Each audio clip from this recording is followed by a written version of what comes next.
하나님의 말씀은 누가복음 16장 19절에서 31절까지 말씀을 보시겠습니다. 부자와 나사로의 이야기가 있습니다.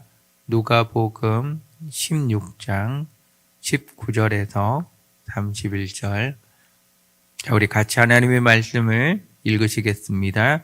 한 부자가 있어 자색 옷과 고운 베옷을 입고 날마다 호화롭게 즐기더라.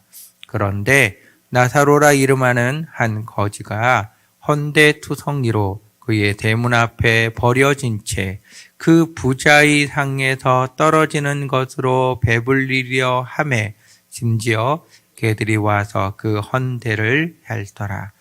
이에 그 거지가 죽어 천사들에게 받들려 아브라함의 품에 들어가고 부자도 죽어 장사되매 그가 음부에서 고통 중에 눈을 들어 멀리 아브라함과 그의 품에 있는 나사로를 보고 불러 이르되 아버지 아브라함이여 나를 긍휼히 여기사 나사로를 보내어 그 손가락 끝에 물을 찍어 내 혀를 서늘하게 하소서. 내가 이 불꽃 가운데서 괴로워하나이다. 아브라함이 이르되 예, 너는 살았을 때에 좋은 것을 받았고 나사로는 고난을 받았으니 이것을 기억하라. 이제 그는 여기서 위로를 받고 너는 괴로움을 받느니라. 그뿐 아니라 너희와 우리 사이에 큰 구덩이가 놓여 있어 여기서 너희에게 건너가고자 하되 갈 수 없고 거기서 우리에게 건너올 수도 없게 하였느니라. 이르되 그러면 아버지여 구하노니 나사로를 내 아버지의 집에 보내소서. 내 형제 5이 있으니 그들에게 증언하게 하여 그들로 이 고통받는 곳에 오지 않게 하소서. 아브라함이 이르되 그들에게 모세와 선지자들이 있으니 그들에게 들을지니라. 이르되 그렇지 아니하니이다. 아버지 아브라함이여 만일 죽은 자에게서 그들에게 가는 자가 있으면 회개하리이다. 이르되 모세와 선지자들에게 듣지 아니하면 비록 죽은 자 가운데서 살아나는 자가 있을지라도 본함을 받지 아니하리라 하였다 하시니라. 아멘. 이 부자와 나사로의 비유를 이해하기 위해서 앞에 나와 있는 말씀들을 볼 필요가 있습니다. 누가복음 15장은 우리가 잘 알고 있는 잃은 양의 비유, 잃은 드라크마의 비유, 잃은 아들의 3가지 비유가 나오고 있어요. 그러니까 다 잃어버렸는데 찾았다는 겁니다. 우리가 잘 아는 공통적으로 들어가는 말씀이 있죠. 죄인 하나가 회개하면 회개할 것 없는 의인 99으로 인하여 기뻐하는 것보다 더하리라. 그 죄인 하나가 회개하고 돌아오는 것, 그것이 얼마나 중요한지, 양을 찾은 목자의 기쁨, 잃어버린 돈을 찾은 그 한 분의 기쁨, 잃은 아들을 찾은 한 아버지의 기쁨이 그곳에 나와 있습니다. 이 15장이 그렇게 돼요. 그러면서 16장에서 또 예수님께서 제자들에게 말씀을 들려주시는데 이게 불의한 청지기의 비유라고 알려진 말씀입니다. 그런데 이 말씀 끝에 16장 13절에 보면 집 하인이 두 주인을 섬길 수 없나니 혹 이를 미워하고 저를 사랑하거나 혹 이를 중히 여기고 저를 중히 여길 것임이니라. 너희는 하나님과 재물을 겸하여 섬길 수 없느니라 말씀하셨습니다. 그러니까 잃어버린 것에 대한 비유 다음에 나와 있는 이 비유는 너가 섬겨야 될 게 있는데 하나님을 섬길 거냐 재물을 섬길 거냐 택일을 해야 된다는 거예요. 하나님을 섬기는 삶을 살아갈 거냐 재물을 섬기는 삶을 살아갈 거냐고요. 어찌됐든 하나를 선택하라고요. 하나님이냐 재물이냐라고 하는 겁니다. 근데 이 이야기를 들은 바리새인들이 비웃은 겁니다. 근데 이 바리새인들이 왜 비웃었느냐? 성경 말씀에 이렇게 나와 있습니다. 예수님께서 15절에 너희는 사람 앞에서 스스로 옳다 하는 자들이나, 이 바리새인들이 본인들은 옳은 삶을 살고 있다고 이야기를 계속하고 증거하고 있다는 거죠. 너희 마음을 하나님께서 아시나니 사람 중에 높임을 받는 그것은 하나님 앞에 미움을 받는 것이니라 말씀하고 있습니다. 그러니까 이 바리새인들이 누구냐고 하면 하나님의 말씀을 따라 그들의 삶을 살아가는 사람이거든요. 기본 베이스라고 하나요? 정신이 잘못된 건 아니에요. 하나님 말씀대로 살아야지요. 근데 이게 하나님의 말씀으로 살아야 된다라고 하는 대전제가 있으면 그것을 위하여서 그들이 어떻게 살면 되느냐? 우리가 잘 알듯이 율법에 하나하나 다 지키며 살아가면 되는 거예요. 그럼 율법에 하나하나 다 지키며 살아가는데 왜요? 왜 지키지요? 하나하나 왜 지키냐고요? 왜 꼼꼼하게 세밀하게 하나하나 다 지키냐고요? 하나님께서 명하신 말씀을 지키기 위해서 하는 거지요? 그럼 거꾸로 다시 올라가고 있지요? 하나님의 말씀을 지키는 이유가 뭐냐고요? 그럼 하나님이 명해서 지키라 그랬겠죠? 그럼 하나님께서 명령했으니까 그 하나님의 말씀을 지키면서 살아가는데, 하나님의 말씀을 지키면서 살아가고 있는 너의 마음이 뭐냐고요? 말씀을 지키는 그 마음이 뭐냐고요? 하나님과 재물을 겸하여 섬길 수 없다고 그랬습니다. 그러면 너의 마음이 하나님에게 있어서 하나님의 말씀을 지키냐고요? 아니면 재물에게 마음이 있어서 하나님의 말씀을 지키냐고요? 심각해지고 있나요? 하나님의 말씀을 지키는 게 우리가 사랑이라고 그러면, 원래 오늘의 말씀에 들어가기 전에 제가 하고 싶었던 얘기는 그거였어요. 사랑하지 말아야 될 것을 사랑한 죄. 그러니까 우리가 하나님을 사랑하고, 이게 율법의 대전제가 첫 번째 계명이 하나님 사랑이거든요. 마음을 다하고 다 들어가자. 뜻도 다하고 힘도 다하고 뭐도 다해서 다 하나님을 사랑하라고 한 게 율법의 가장 큰 첫 번째 계명입니다. 바리새인이 모르는 게 아니라 알고 있었어요. 예수님께서 하나님을 사랑하고 이웃을 내 몸같이 사랑하라고 한 거는 예수님의 얘기라고 하지만 실질적으로는 구약에 나온 모든 율법을 종합한 그때 당시에 랍비의 가르침이었습니다.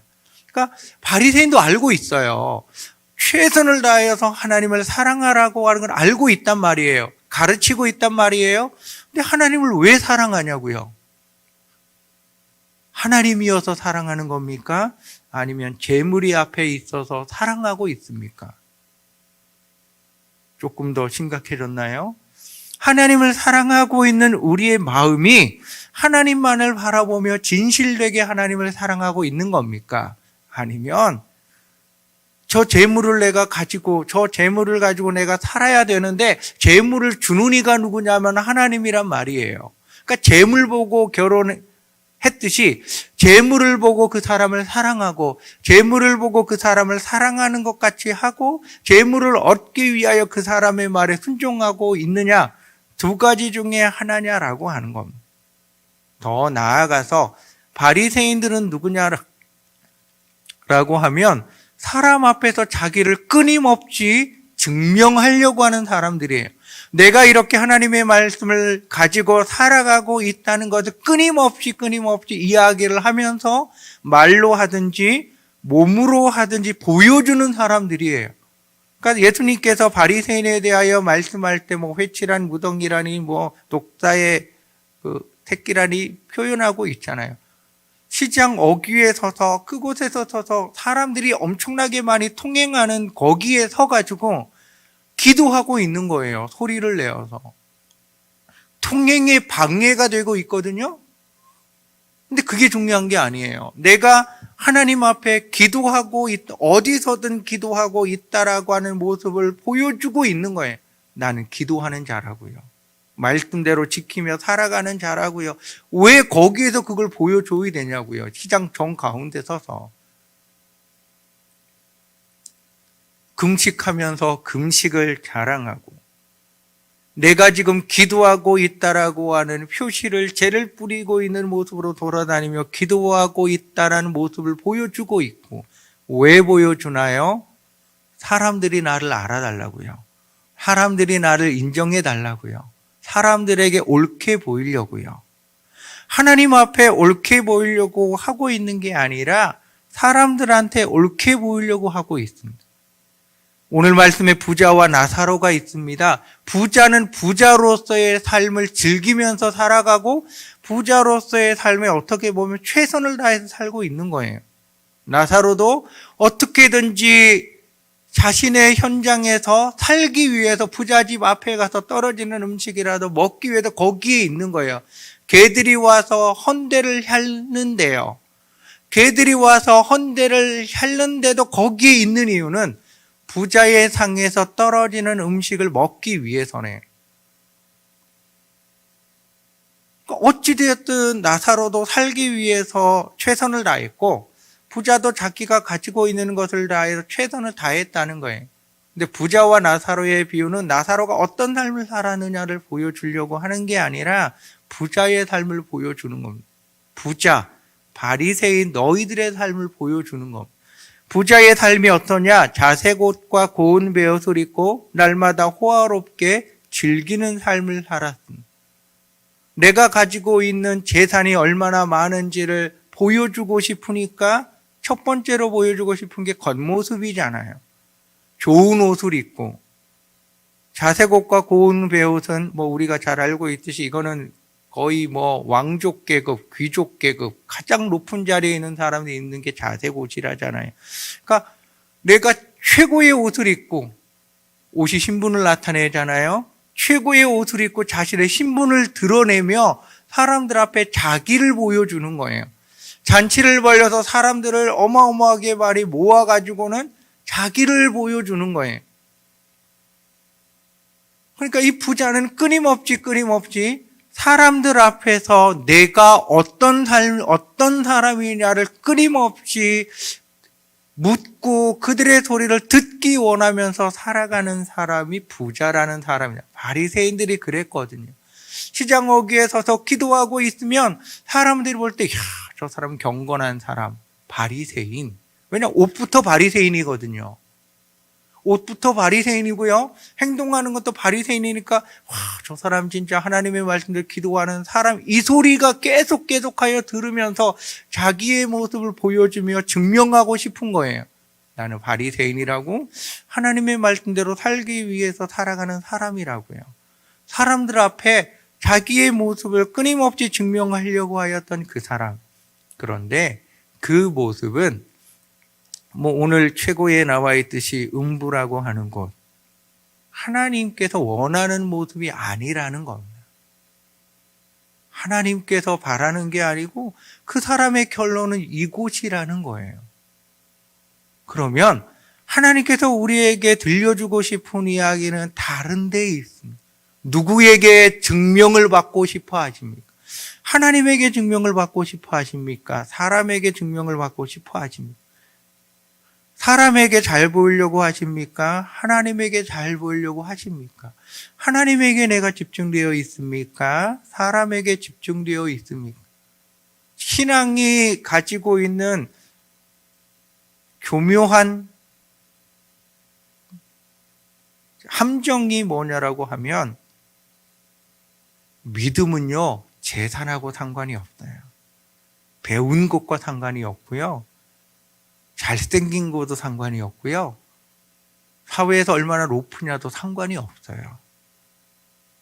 여기에서 믿음은 남들이 인정해 주는 믿음을 이야기해요. 사람들이 볼 때, 저 사람 진짜 믿음 있는 사람이다라고 하는 그 모습은 재산도 상관이 없고요. 나이도 상관이 없고요. 잘생겼냐도 상관이 없고요.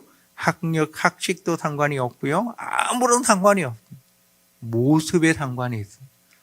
몇 시간 기도하느냐, 얼마나 많이 금식하느냐, 얼마나 많이 성경을 읽었느냐, 얼마나 많이 나가 전도했느냐, 얼마나 많이 헌신했느냐, 섬겼느냐, 요 수준, 거의 요 수준이거든요.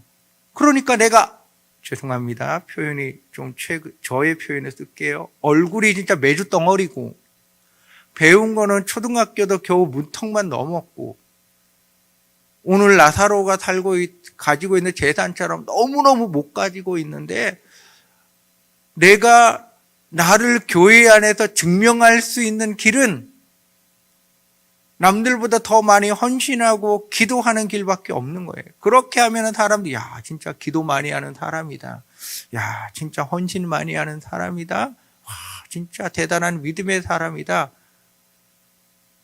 그러니까 가장 밑바닥에 아무도 인정해 주지 않는데 교회라는 단체에 오면은 갑자기 최고의 자리에 올라서 사람들의 존경을 받는 단체가 될 수 있다는 거예요.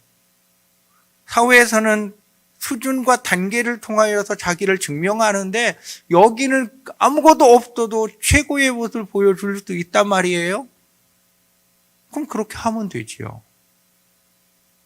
그러면 남들이 어떻게 그렇게 많이 기도하시냐고, 어떻게 그렇게 많이 헌신하시냐고, 어떻게 그렇게 많이 성경책 읽으시냐고, 어떻게 그렇게 하시냐고. 표현이 안 좋았지만 중심이 어디에 있느냐고요. 사람에게 옳게 보이기 위해서입니까? 사람에게 인정받기 위해서입니까? 사람의 칭찬의 소리에 메마르신 겁니까? 아니면 하나님의 소리에 메마른 겁니까? 하나님에게 중심이 잡혀 있느냐는 겁니다. 하나님과 재물을 겸하여 섬길 수 없다는 건 마음이 하나님에게서 집중되고 그곳에서 나누지 말라는 겁니다. 우리들의 모습에 속지 마시고 사람들의 소리에 그렇게 귀 기울이지 마시고, 사람인지라 그 소리를 듣고 싶을 때가 있어요. 아, 얼마나 힘드시냐고, 참 대단하시다고. 그러나 그 모든 소리가 하나님 앞에 나를 증명하는 소리가 아닙니다. 신앙이 고독한 이유 중에 하나는 끊임없이 말씀 앞에 나를 끊임없이 세우는 거예요. 사람들이 나를 칭찬해 줄 때 갑자기 우쭐해질 수 있거든요. 그러면 하나님의 말씀을 가지고 와서 내가 지금 하나님을 섬기고 있는 거냐, 사람에게 옳게 여김을 받고 있는 거냐라고 하는 말씀을 놓고 바라보며 나를 다시 그 말씀 앞에 비치면서 교만한 것 같으면 다시 주님 앞에서 주님을 붙들고 다시 서는 삶을 살아가는 게 신앙의 삶입니다. 우리가 이렇게 고독하지만 하나님 앞에서 끊임없이 나를 물으며 말씀 앞에 나를 물으며 나를 세워가는 삶을 살아가지 아니하면 우리는 나도 모르는 사이에 재물을 붙든 사람, 하나님에게 옳게 여김을 받으려고 하는 사람, 지금 내가 받고 있는 이 모든 대접과 칭찬을 누리기 원하는 자로 서는 겁니다. 부자와 나사로, 이 비유의 마지막에 아브라함이 부자에게 들려주는 이야기가 있습니다. 부자가 그러잖아요. 아브라함이요, 나사로를 우리 집에 형제들에게 좀 보내주세요. 그래서 그들에게 지금 너희가 살아가고 있는 이 삶이 잘못되었다라고 하는 것을 들려주라고 그럽니다. 그런데 아브라함이 그러지요. 모세와 선지자들에게 듣지 아니하면 비록 죽은 자 가운데서 살아나는 자가 있을지라도 고람을 받지 않는다라는 것. 죽은 자가 살아나서 우리에게 얘기하면 그 이야기가 우리들의 귀에 박혀서 하나님의 말씀을 듣는 사람도 물론 있겠지요. 왜냐하면 천국과 지옥 보고 오신 분들이 그 간증하며 마음에 이렇게 찔리기도 하고, 야, 내가 그래도 천국을 사모하며 살아야지 할 수도 있겠지만, 우리가 앞에서 드렸던 말씀 앞에 나를 고독하게 세우고 그 말씀을 들으면서 살아있을 때 우리가 이렇게 살지 않으면 죽어서 후회해도 아무 소용이 없는 겁니다. 목사님의 얘기를 듣고 뭔 얘기 들으라는 게 아니라 끊임없이 말씀 앞에 여러분을 세우시고 우리의 마음이 끊임없이 나를 교만함 가운데 이끌어가고 죄됨 가운데 이끌어가고 세상 가운데 재물 가운데 이끌어갈 수밖에 없거든요. 성경책에다 재물은 거의 하나님과 동급 수준까지 이야기를 하거든요. 영향력이 막강하다는 겁니다. 그게. 이 영향력이 막강한 것 앞에서 내가 그럼에도 불구하고 하나님을 붙들 거냐. 기도하시겠습니다. 사랑하는 아버지 하나님, 오늘 또 우리들의 마음과 삶을 하나님의 말씀 앞에 세우면서 주의 사람으로 더욱 살아가게 하여 주시옵소서. 강력한 영향력으로 세상과 교만과 온갖 상황들은 우리를 끌어가고 있습니다. 사람에게 높임을 받고 사람에게 오름을 받고 사람들의 소리에 메마른 우리들의 모습에서 이제는 하나님의 소리에 메말라 하며 하나님의 소리를 듣기 원하며 그 말씀으로 살아가기를 사모하는 거룩한 열심이 우리에게서 일어나게 하여 주시옵소서. 예수님의 이름으로 기도합니다. 아멘.